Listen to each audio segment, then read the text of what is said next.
இந்த வீடியோல Naruto Shippuden season 2 episode 42 நம்ம பார்க்க போறோம். நருட்டோ நிக்கிற இடத்த பாருங்களேன், ஒரு பெரிய விண்கல் விழுந்த மாதிரியே இருக்கும். ஒரோச்சிமாரு இந்த இடத்துல நருட்டோவை அப்ரிஷியேட் பண்ணுவான். இந்த பையனால இவ்வளவு பண்ண முடியுமா அப்படின்ட்டு நம்பவே முடியல அப்படின்னு திங்க் பண்ணுவான். சாய் அப்புறம் யாமட்டோவோட க்ளோன் பாத்தீங்கன்னா அந்த ஏர் பிரஷர்ல இருந்து எஸ்கேப் ஆயிருப்பாங்க. இதுக்கப்புறமா க்ளோன் பாத்தீங்கன்னா நருட்டோவை தேடி போவோம். அந்த இடத்த சுத்தி ஏகப்பட்ட புழுதியா இருக்கும். எந்த ஒரு விஷயமே கிடைக்காதனால ஒரு ட்ரீயோட டாப்ல போய் உட்காந்து பாக்கும். நருட்டோ 4th டேல இருப்பான். வெர்ஷன் 2 குள்ள என்டர் ஆயிருப்பான். அடச்ச அப்படின்னு பாரு யாமட்டோ.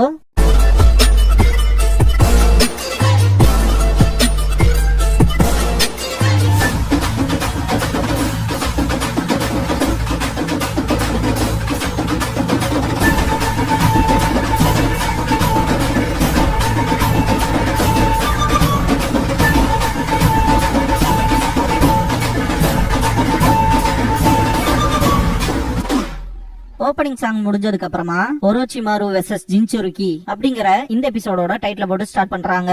டாப் வியூல இருந்து காட்டுவாங்க.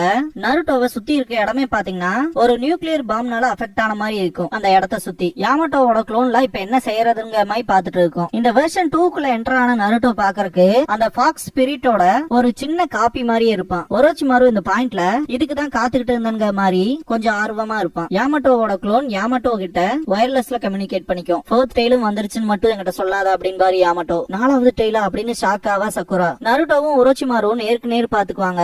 இத பாக்கும் போது ஒரு நரியும் பாம்பும் இந்த ஒரு ஃபைட்டை எதிர்பார்த்து காத்துக்கிட்டு இருந்த மாதிரி ஃபீல் ஆகும். மேல இருக்க யாமட்டோவோட க்ளோன் பாத்தீங்கன்னா அந்த சக்ரா சுத்தமாவே ஸ்டேபிளா இல்ல, கிட்டத்தட்ட 9 டெயில் ஃபார்ம் மாதிரியே மாறறதுக்கு ட்ரை பண்ணுது அப்படின்னு திங்க் பண்ணிட்டு இதுக்கு முன்னாடி வந்த 9 tail chakra quality and quantity வைஸ்ல இப்போ இருக்கிறதுக்கு டிஃபரெண்டா இருந்துச்சு. இது ரொம்பவுமே தீவிரமா இருக்கு. எல்லாத்த விட இந்த ஃபார்ம்ல பயங்கரமான ஈவில் ஆரா இருக்கு அப்படின்னு பாரு. 2.0 மூவி பாத்துருந்தீங்கன்னா தெரியும் ஆரானா என்னன்னு. மொத்தத்துல இது நருட்டோவோட உடம்ப ஒரு வெஹிக்கிள் மாதிரி யூஸ் பண்ணிக்குது. 9 டெயில்ஸோட ஒரு மினியேச்சரை பார்த்த மாதிரி தான் எனக்கு ஃபீல் ஆகுது அப்படின்னு யாமட்டோவோட க்ளோன் திங்க் பண்ணும். ஒரோச்சிமாரு சிரிக்காத பார்த்த யாமட்டோவோட க்ளோன்ல செம காண்டாகும். இந்த பாயிண்ட்ல பயங்கரமா வாய் பழப்பான். 10,000 ஸ்னேக்ஸ் வேவ் அப்படிங்கிற ஜுட்சுவ பண்ணுவான். 10,000 ஸ்னேக்ஸ் அட்டாக் பண்றதுக்கு வரும். எல்லாத்தோட வாயில இருந்தும் கத்தி வெளியே வர ஆரம்பிக்கும். அட் அ டைம்ல நருட்டோவை அட்டாக் பண்றதுக்கு போகும். ஆனா 9 டெயில்டு ஃபாக்ஸோட சக்ரா எல்லா ஸ்னேக்ஸையுமே மொத்தமா எரிச்சிரும்.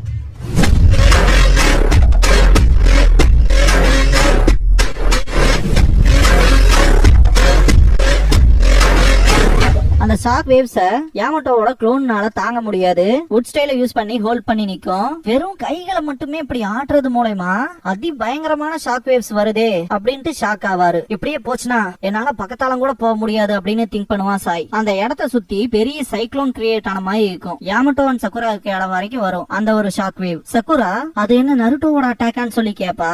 ஆமா அப்படின்னு பாரு யாமட்டோ. இதுக்கப்புறமா அந்த 9 டெயில்டு சக்ரா பாத்தீங்கன்னா கிரவுண்ட்ல பயங்கர வெறித்தனமா அடிக்கும். அந்த கிரவுண்டே அடியில பொழந்துகிட்டே போற மாதிரி இருக்கும். ஒரோச்சிமாரு ஷாக் ஆயிட்டு கீழே பாப்பான். பார்த்தா லேண்ட் கிராக் ஆகும். ஒரோச்சிமாரு எப்படியே எஸ்கேப் ஆயிருவான். 9 டெயில்டு ஃபாக்ஸோட சக்ரா ஹேண்ட்ஸ் வரும். அந்த கையில இருந்து இன்னொரு கை வரும். அதுல இருந்தும் ஒரோச்சிமாரு எஸ்கேப் ஆகி ஓடுவான். சக்குரா கேப்டன் யாமட்டோ கிட்ட நருட்டோவை பத்தி ஏதாவது எங்கிட்ட மறைக்கிறீங்களான்னு சொல்லி கேப்பா. அவனுக்கு என்னதான் ஆச்சு அப்படின்ட்டு யாமட்டோ சக்குரா கிட்ட அவனை நினைச்சு எதுவும் கவலைப்படாத, அதுவும் குறிப்பா இந்த மாதிரியான டைம்ல அப்படின்னு பாரு. என்னோட சுப்பீரியர்ஸ் என்ன அதுக்காக தான் சூஸ் பண்ணிருக்காங்க இந்த டீமோட கேப்டனா அப்படின்னு பாரு. நருட்டோ வைக்கிற ஒவ்வொரு அட்டாக்ல இருந்து ஒரோச்சிமாரு எஸ்கேப் ஆகி ஓடுவான். யாமட்டோக்கு வர சந்தேகமே என்னவா இருக்குன்னா, ஒருத்தன் இந்த அளவுக்கு இன்டென்சிவான சக்கராக்குள்ள மூழ்கி இருக்கும் போது அவனால எப்படி இப்படி நகர முடியுது அப்படிங்கிற கேள்விதான் ஓடிட்டு இருக்கும். ஒரோச்சிமாரு அவனோட ஸ்னேக்கை யூஸ் பண்ணி அட்டாக் பண்றதுக்கு ட்ரை பண்ணும் போது அந்த சக்கரா ஹேண்ட்ஸ சுத்தி போறதுக்கு ட்ரை பண்ணும். அந்த ஹீட் தாங்க முடியாம மொத்தமாவே கருகி சாம்பலாயிரும். இத பார்த்த ஒரோச்சிமாரு சிரிப்பான். ஒரோச்சிமாரு ஸ்டைல் சப்ஸ்டிடியூஷன் ஜுட்சுவை யூஸ் பண்ணுவான். திரும்ப அவனோட வாயில இருந்து புதுசா ரீஸ்டோர் ஆகி வருவான். அவனோட பழைய உடம்பு பாத்தீங்கன்னா மொத்தமாவே கருகி சாம்பலாயிரும். புதுசா வந்த ஒரோச்சிமாரு லிட்டரலா ஒரு ஸ்னேக் மாதிரி இருப்பான். பயங்கர வேகமா வந்து 9 டெயில்டு ஃபாக்ஸோட சக்ராவோட வாயிலேயே குத்துவான். திடீர்னு பார்த்தா ரெண்டாவதா ஒண்ணு வரும். ஒரோச்சிமாருவை ரெண்டா கிழிச்சிரும். இந்த பாயிண்ட்ல கேதரிங் ஆஃப் த ஸ்னேக்ஸ்ங்கிற டெக்னிக்கை யூஸ் பண்ணுவான். ஒன்ஸ் ஒரோச்சிமாரு அவனோட ஆப்போனன்ட்னால 2 துண்டா வெட்டப்பட்டா 2 ஹாஃப்ல இருந்துமே வெளியே நிறைய ஸ்னேக்ஸ் வந்து என்ன முன்னாடி இருக்கிற பின்னாடி இருக்கிற மாதிரி வச்சிரும். அதை அட்ஜஸ்ட் பண்ணி திரும்புவான் ஒரோச்சிமாரு. அந்த 9 டெயில்டு ஃபாக்ஸோட சக்ரா பாத்தீங்கன்னா உருமிக்கிட்டே இருக்கும். ஒரோச்சிமாரு திரும்ப நார்மல் ஆயிருவான். இத தூரத்துல இருந்து யாமட்டோவோட க்ளோனும் சாயும் பாத்துட்டு இருப்பாங்க. யாமட்டோ அண்ட் சக்குரா உட்கார்ந்து இருக்க இடத்துல காபுட்டோ பாத்தீங்கன்னா சாசோரி அப்படின்னா இங்க வரப்போறது இல்ல போல அப்படின்பா. ரெண்டு பேருமே ஷாக்கிங்லயே திரும்புவாங்க. காபுட்டோவான்ட்டு கடுப்பாவா சக்குரா சாசோரி வரப்போறது இல்ல தானே அப்படின்னு கேட்பான். சாசோரிக்கு மட்டும்தான் நான் இங்க இந்த டைமுக்கு வரப்போறேன்னு தெரியும். அந்த இன்ஃபர்மேஷன் அக்காட்சுக்கில அவன் கூட இருக்கவங்களுக்கும் கூட தெரியாது. ஆனா நீங்க லீஃப் நிஞ்சாஸ் இங்க என்ன பண்றீங்கன்னு சொல்லி கேட்பான். சாசோரிய டார்ச்சர் பண்ணி கூட அவங்ககிட்ட இருந்து ஒரு உண்மையை வாங்க முடியாது. அப்படி இருக்கும்போது கண்டிப்பா அவனே தான் உங்ககிட்ட இந்த இன்ஃபர்மேஷன் கொடுத்திருக்கணும். இந்த இன்ஃபர்மேஷனை அவன் கொடுத்ததுக்கு காரணமே ஒரோச்சிமாருவோட இன்ஃபர்மேஷனை நீங்க கேதர் பண்ணி லீஃப் வில்லேஜ் ஒரோச்சிமாருவோட கதையை மொத்தமா முடிக்கிறக்காதான் இருக்கும். அக்காட்சுக்கில இருக்கவங்களுக்கே ரொம்பவுமே டஃப் கொடுக்கறவராதான் ஒரோச்சிமாரு இருக்கணும் அப்படின்ட்டு சிரிப்பான். ஏன்னா டீம் 7 வந்த நோக்கமே வேற. அந்த விஷயம் மொத்தமாவே சொதப்பிக்கிச்சு இல்லையா, அதனால அப்படி நக்கல் பண்ணுவான். இதுக்கு முன்னாடி நீ தானே வேஷம் போட்டு வந்த, அது பர்ஃபெக்டா இருந்துச்சு அப்படின்னு காபுட்டோ டென்ஜி பிரிட்ஜ்ல ஒரோச்சிமாருவை பார்த்த உடனே காபுட்டோ எஸ்கேப் ஆயிருப்பான் இல்லையா, அந்த டைம்ல நீங்க மட்டும் குனாய் நைஃப் எடுக்கலனா கண்டிப்பா நான் ஒரோச்சிமாருவை நோட் பண்ணிருக்க மாட்டேன் அப்படின்பா. நீ தானே இவனை எங்கிட்ட அனுப்பிச்ச, எனக்கு செம யூஸ்ஃபுல்லா இருந்தான் அப்படின்பா ஒரோச்சிமாரு. திடீர்னு பார்த்தா சக்ரா ஸ்கேல்பல யூஸ் பண்ணி யாமட்டோவை அட்டாக் பண்ணிருப்பான் காபுட்டோ. பிரசன்டா இருக்க காபுட்டோ சாசோரிய உங்கள யாரோ கண்டிப்பா டைரக்டா நேருக்கு நேரா பாத்திருப்பீங்க.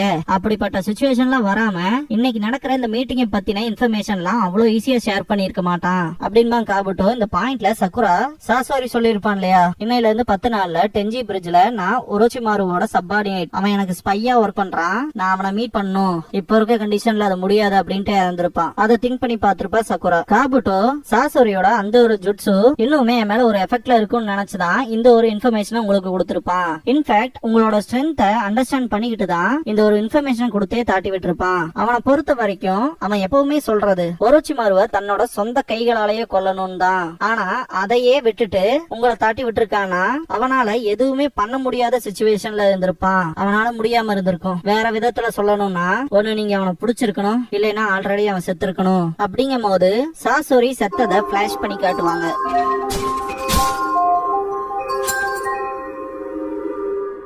சக்குரா துரதிருஷ்டவசமா அது முடிஞ்ச கதை அப்படின்பா.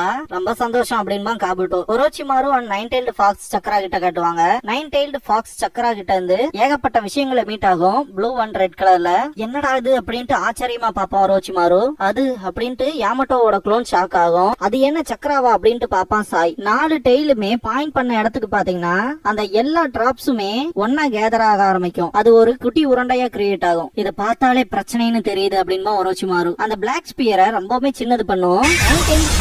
அந்த இடமே பாத்தீங்கன்னா குழியாகும். ஒரோச்சிமாரு பயப்பட்டு ரொம்ப தூரத்துக்கு பின்னாடி போவான். எவன் ஒருத்த மேல இவ்வளவு டென்சிட்டியான அந்த கான்சென்ட்ரேட்டட் சக்கரா படுதோ கண்டிப்பா அவனால உயிர் பிழைக்க முடியாது அப்படின்னு திங்க் பண்ணுவான் ஒரோச்சிமாரு. நருட்டோ பண்ற அந்த கான்சென்ட்ரேஷனே பயங்கரமா இருக்கும். என்ன கருமத்தை தான் நருட்டோ பண்ண போறா அப்படின்னு திங்க் பண்ணும் யாமட்டோவோட க்ளோன். சாய் கீழே வந்து ஒரு மரத்துக்கு பின்னாடி ஒளிஞ்சிருந்து பாப்பான். நருட்டோவோட வாய் பாத்தீங்கன்னா ரொம்ப பெருசா பொழக்கும். அந்த சின்ன பிளாக் ஸ்பியர், அதாவது அதிக டென்சிட்டி உள்ள அந்த சக்கராவை மொத்தமா முழுகிடுவான். அவன் மொத்தமா அதிர்வான், அப்படியே கீழே போவான். அவ்வளவு டென்சிட்டி உள்ள சக்கராவை வச்சு என் கூட சண்டை போடுறதுக்கு என்னதான் பிளான் பண்ணி வச்சிருக்கானோ அப்படின்னு திங்க் பண்ணிட்டு சிரிப்பான் ஒரோச்சிமாரு. திடீர்னு பார்த்தா நருட்டோ ஊதிக்கிட்டே போவான். ஓ இதுதான் உன்னோட பிளானா அப்படின்ட்டு ஒரோச்சிமாரு அவனோட 2 கைகள்லயுமே இருக்க 2 கட்ட வரலையுமே கடிப்பான். கரெக்டா நருட்டோ டெய்ல்டு பீஸ்ட் பாம யூஸ் பண்றதுக்கும் ஒரோச்சிமாரு ட்ரிபிள் ரஷமோன சமன் பண்றதுக்கும் அடுத்து என்ன நடக்க போகுது அப்படிங்கிற ஃபீல் தான் இருக்கும் நமக்கு. டைரக்டா போய் ரஷமோன்லயே அடிக்கும் tailed Beast bomb.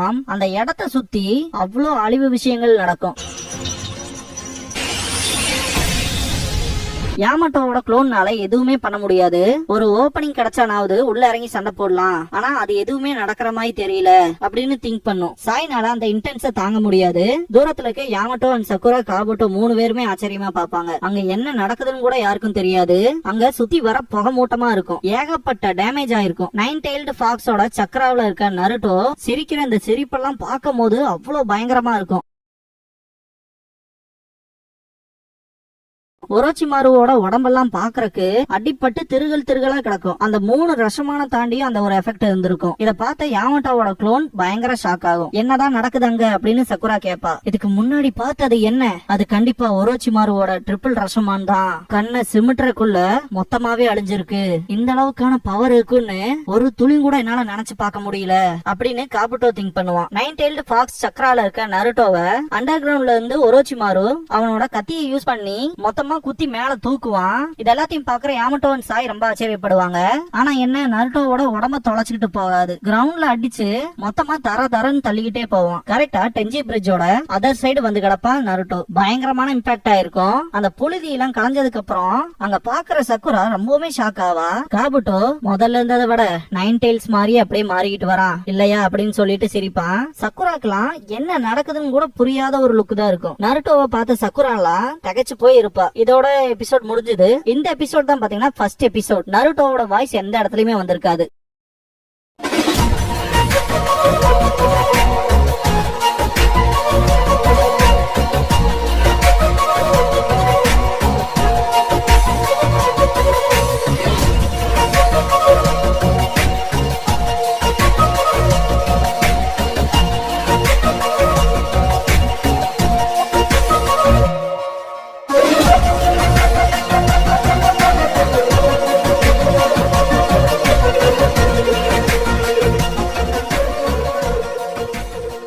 Closing song முடிஞ்சதுக்கு அப்புறமா சக்குராஸ் டியர்ஸ் அப்படிங்கிற எபிசோட தான் நம்ம அடுத்து பார்க்க போறோம் அப்படின்னு பாரு யாமட்டோ. இதுக்கப்புறமா நிஞ்சா ஸ்கூலோட ஸ்பெஷல் கிளாஸ் அப்படின்னு டைட்டில் போடுவாங்க. Captain Yamato 9 tailed fox examine பண்ண போறோம் அப்படின்னு பாரு. 9 டெய்ல்ஸ பொறுத்த வரைக்கும் அதோட பவர் டெஸ்ட்ரக்ஷன்ல தான் ஜாஸ்தியா இருக்கும். அது இப்போ நருட்டோ கூட எக்ஸ்ட்ரீமா லிங்க் ஆயிருச்சு. அவனுக்கு அசிஸ்ட் பண்ண முடியும், அவ்வளவுதான், வேற வழி இல்ல. அவங்களுக்கான ஒரு சிம்பயானிக் ரிலேஷன்ஷிப் இருக்கு. 9 டெய்ல்ஸ் பொறுத்த வரைக்கும் எப்ப நருட்டோவை மொத்தமா எடுத்துக்கலாம் அப்படிங்கிற வாய்ப்புக்கு தான் காத்துக்கிட்டு இருக்கு. 9 டெய்ல்ஸ் மூலமா அவனுக்கு ஏகப்பட்ட அதி பயங்கரமான பவர் கிடைக்குது.